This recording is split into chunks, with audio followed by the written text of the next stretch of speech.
അല്ലാഹു അക്ബർ അല്ലാഹു അക്ബർ അല്ലാഹു അക്ബർ. പള്ളി കഴിഞ്ഞ് നേരെ ഫോട്ടോ എടുക്കാൻ വേണ്ടിയിട്ടുള്ള പരിപാടി അടുത്തത്. പിന്നെ പിടിച്ച് പശുവിലാരും നിന്നില്ല.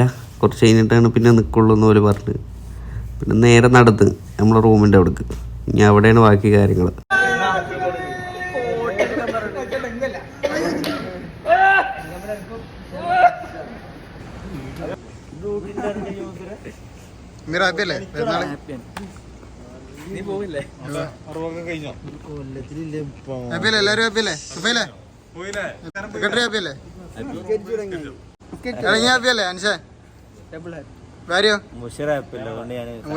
ചോദിക്കാം നിസ്കരിച്ചോ നോക്കാം.